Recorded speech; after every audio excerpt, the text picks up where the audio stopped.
Bonjour, je me nomme Dominique Adabi. Dans cette vidéo aujourd'hui, nous allons apprendre comment créer une table des matières en Word. Mais avant de commencer, j'aimerais vous rappeler, si vous n'êtes pas encore abonné à notre chaîne, de vous abonner et d'activer la cloche de notification afin de ne rater aucune de nos prochaines vidéos. Sans plus tarder, je vais me tourner vers mon ordinateur et commencer la présentation. Soutenez Montogo.net et aidez-nous à grandir. Chez Montogo.net, nous nous engageons à vous offrir des vidéos éducatives de qualité pour vous aider à maîtriser les outils numériques. Pour que cette aventure continue, nous avons besoin de votre soutien. Abonnez-vous à la chaîne pour ne rien manquer. Likez et partagez nos vidéos pour faire connaître notre contenu. Et si vous le pouvez, apportez-nous un soutien financier. Sans votre aide, il nous sera difficile de couvrir les coûts de production et de continuer à vous proposer ces vidéos. Chaque geste compte et nous vous en sommes infiniment reconnaissants. Merci pour votre précieux soutien. Comme je vous le disais, aujourd'hui nous allons apprendre comment créer une table des matières en Word. Alors pour le faire, j'ai préparé un document ici. Alors c'est un rapport portant sur l'état de l'alphabétisation numérique en Afrique. Alors c'est un document de 12 pages et voici la table des matières ici. Alors il y a un résumé exécutif, une introduction et puis il y a plusieurs titres: grand 1, grand petit 1, petit a, petit b, petit 2, grand petit a, petit b, ainsi de suite. Alors dans cette vidéo, je vais vous montrer comment vous pouvez créer quelque chose comme ça. Et si vous avez un document long, alors à la fin de votre document, vous pouvez mettre ça à jour et tous les titres seront référencés à ce niveau. Ok, alors c'est ce que nous appelons une table des matières ou encore table of contents en anglais. Alors je vais fermer ceci, c'est-à-dire je vais supprimer cette table de matière ici et je vais vous montrer comment nous pouvons créer une autre pour la remplacer. Mais avant de le faire, permettez-moi de tirer votre attention sur quelque chose ici. Alors je vais aller sur accueil et sur accueil je vais aller sur style. Au fait, l'essentiel de ce que nous allons faire aujourd'hui va dépendre de cet onglet ici. Alors si j'ouvre les titres, ce que vous voyez ici, ce sont les titres que je peux appliquer à mon document. Alors pour mieux réussir votre table des matières ou encore table of content, il est important que vous définissez les titres de votre document. Vous voyez, alors à partir d'ici, quand vous avez commencé le document, vous allez venir ici, vous allez définir titre 1, titre 2, titre 3, titre 4, ainsi de suite, en forme de cascade quoi. Alors quand vous allez finir maintenant, tous ces titres que vous avez référencés ici seront maintenant ajoutés à votre table de matière.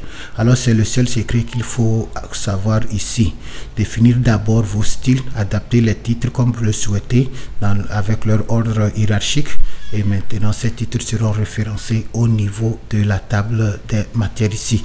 Alors si je descendais dans mon document encore un peu,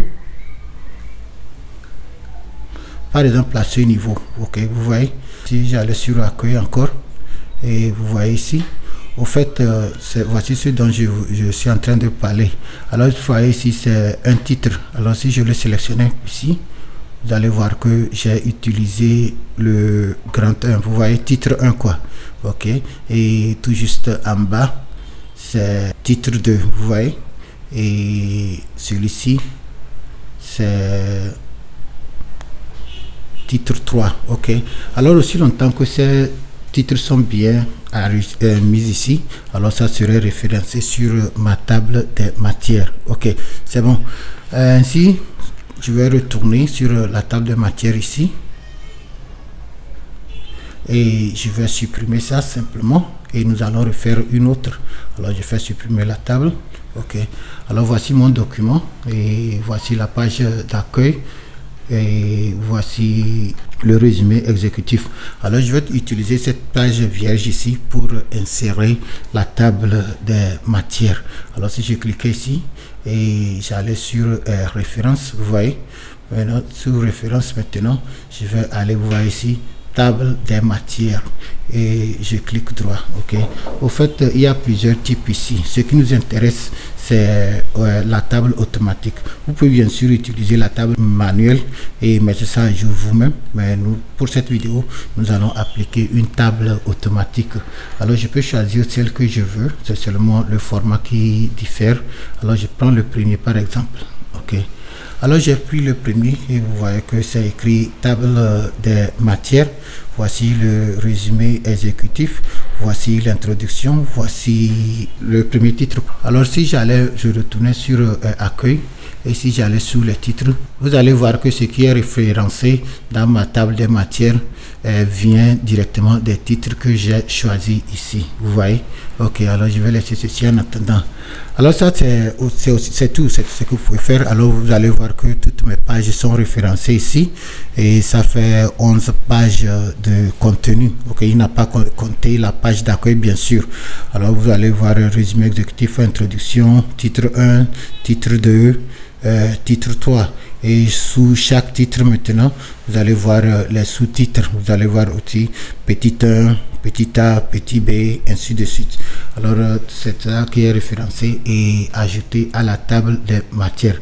Alors comme vous voyez cette liste, je peux lui demander de s'arrêter peut-être avec titre 1, titre 2 et ne pas ajouter les titres 3 et autres. Et pour le faire, c'est simple.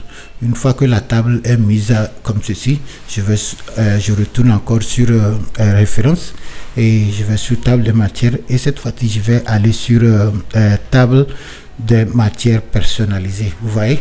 Alors ici, voici les propriétés de ma table de matière ici et pour le moment il a affiché jusqu'à 9 niveaux, c'est-à-dire il a référencé jusqu'à 9 titres. Alors si j'avais titre 1, titre 2, titre 3 ainsi de suite, alors ça va tout s'afficher ici. Peut-être ça c'est trop beaucoup, si mon document est très grand, peut-être je n'ai pas besoin de tout ceci référencé. Dans ce cas je peux lui dire de diminuer. Par exemple si je lui disais de descendre peut-être jusqu'à 2 niveaux. Vous voyez qu'au fur et à mesure que je suis en train de changer la taille ici, si vous regardez ici, vous allez voir que c'est aussi en train de diminuer. Alors si je lui disais par exemple de descendre jusqu'à 2, vous allez voir que c'est seulement les titres 1 et titre 2 qui seront affichés. Alors si j'applique ceci et je mettais à jour mon tableau, vous allez voir qu'il y aura plus de petit a, petit b. Ça va peut-être s'arrêter au niveau de grand 1 et petit 1. Ok, alors il faut prêter attention à ce niveau ici. Maintenant je lui ai dit d'afficher seulement 2 niveaux et je fais OK et je fais oui pour confirmer. Et c'est tout. Alors vous voyez que il a supprimé les petits a, petit b et c'est seulement les titres 1, titre 2 qui restent. Ok. Alors mes chers amis, c'est comme ça vous pouvez facilement mettre une table de matière dans vos documents Word. Et l'avantage de ceci aussi, c'est que avec la table de matière ainsi ajoutée, vous pouvez aussi aller sur affichage et demander à la machine de vous afficher ça, de vous afficher le volet de navigation. Alors si vous avez le volet de navigation affiché à partir de ce niveau, ce que vous voyez ici, ce sont les mêmes titres qui sont aussi référencés ici. Alors si je choisissais n'importe quel titre ici, vous allez voir que ça va sauter sur la page. Il y a un lien sous chaque titre ici, vous voyez. Ça, si vous avez un document très long, c'est un outil qui peut vous aider à facilement naviguer le document et faire vos révisions. Ok, alors vous pouvez naviguer, vous pouvez utiliser le volet de navigation ici et naviguer avec les titres comme c'est bien dégagé, ok, dans la table des matières. Alors c'est l'un des avantages de pourquoi nous utilisons la table des matières dans les documents. Supposez que vous avez fait ceci ici, vous voyez les pages sont numérotées, tout est bon, et peut-être vous avez fait une modification. Supposez que vous avez ajouté un test. Si par exemple je faisais quelque chose comme ceci, j'ai copié le test ici et je le recollais. Ok, alors maintenant au lieu de 11 pages, vous allez voir que mon document va maintenant faire 12 pages, n'est-ce pas? Et sur la dernière page ici, vous voyez page 12. Si je voulais, je peux ajouter un titre. Bon, je vais coller quelque chose ici. Ok, référence par exemple. Alors je vais faire ceci, un titre, je vais appeler ça référence et je vais peut-être changer le titre ici. Si je le faisais en disons titre 1, vous voyez, je vais appeler référence titre 1 et c'est sur la 12e page à la fin de mon document.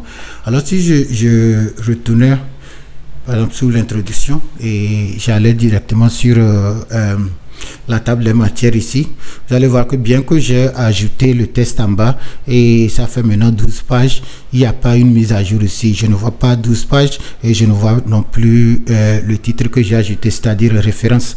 Alors ce que je vais faire maintenant, je vais mettre à jour la table des matières pour que les changements que j'ai fait à la fin de mon document s'affichent aussi ici. Alors pour mettre à jour la table des matières, c'est simple. Vous voyez, une fois que je sélectionne la table des matières comme ceci, je vais à côté, vous voyez, mettre à jour la table des matières. Et maintenant, je peux choisir de mettre à jour toute la table. Alors, il va parcourir le document et il va dépister les changements et mettre ça à jour ici. Ok. Alors, si je fais mettre à jour toute la table et je fais OK. Ok, voilà. Alors, vous allez voir que en bas ici, c'est maintenant aller jusqu'à 12 et 12 pages et le titre 1 que j'ai ajouté, c'est-à-dire référencé ou référence, s'affiche ici, vous voyez. Alors mes chers amis, c'est comme ça que vous pouvez facilement ajouter la table des matières sur vos documents Word et les mettre à jour si vous souhaitez. Alors ainsi dit, nous sommes arrivés à la fin de notre vidéo aujourd'hui et j'espère que la façon dont je vous ai présenté comment créer une table de matière dans vos documents Word, vous avez trouvé ceci utile. Si tel est le cas, je vous demande de partager cette vidéo avec vos collègues. Si vous ne êtes pas encore abonné à notre chaîne, n'oubliez pas, abonnez-vous et activez la cloche de notification. Une fois encore, je vous dis merci et à la prochaine.